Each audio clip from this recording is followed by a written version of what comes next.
Last week's Murderbot was bloody, leaving its traumatized clients wondering if the tentative companionship and trust they had of been developing with their security unit was misplaced, while Murderbot itself, Alexander Skarsgård, bristled with grim satisfaction. With 3 episodes remaining before the conclusion, my gut tells me that whatever happens won't be straightforward, despite subversions of the conventional robot-human relationship narratives. The 7th episode, Complementary Species, which was written by Paul and Chris Weitz and directed by Roseanne Liang, skillfully strikes a balance between intense dynamics, heart-pounding action, and character reflection. Come on, let's get started.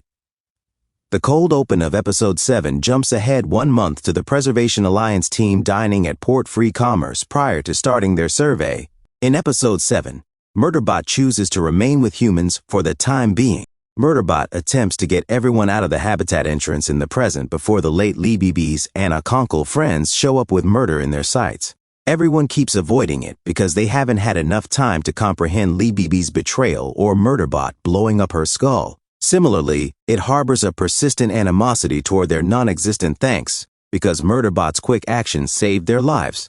Nevertheless, it sheds its face protection and begs them not to perish. When they touch down in a forest, Murderbot stomps out to look around. The humans argue over whether they should leave Murderbot for the company to rescue or whether the dangers of keeping it around, that is, the possibility that it will kill them, outweigh the advantages while it complains about their attitudes. After a lifetime of violence and abuse, Mensa believes she wouldn't hold Secunit responsible for leaving them. Murderbot mulls over the same problem while meandering through the trees. When Mensa inquires about Murderbot's health after it has returned to the hopper, it lies guiltlessly and responds fine. Rathi rushes outside and gently asks explanations for Murderbot's intentions, with Arata and Pin Lee attempting to stop him. Murderbot may now respond with snarky responses as its compromised governor module is publicly visible. This is a fun conversational improvement that doesn't help them. In Murderbot Episode 7, a murderous Secunit and mating insects interrupt the crew's heart-to-heart.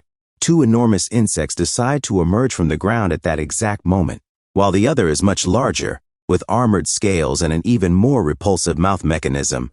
They identify one as the species that attacked Bharadwaj in the premiere. The creatures crawl on top of the vehicle and appear to be fighting, but it turns out that they are mating. Murderbot safely escorts everyone into the hopper.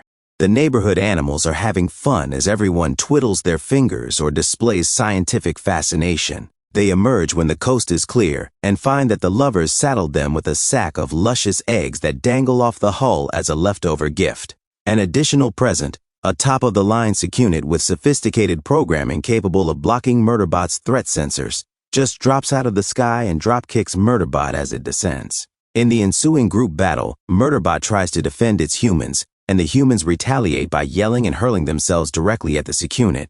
They may be concerned about its actions, but how dare someone else touch their Secunit? But as much as it pissed me off, Murderbot reflects, I kind of appreciated it. Their contributions are more detrimental than beneficial. When the original angry bug appears long enough to decapitate the Secunit and then recover its offspring, the enemy Secunit shoots through a portion of the egg sac and instantly obtains its fair dessert. Gurathan, who has been seeming more and more shaky throughout the episode, falls to the ground, feverish and unconscious, as everyone attempts to recover from yet another horrific and gory tragedy.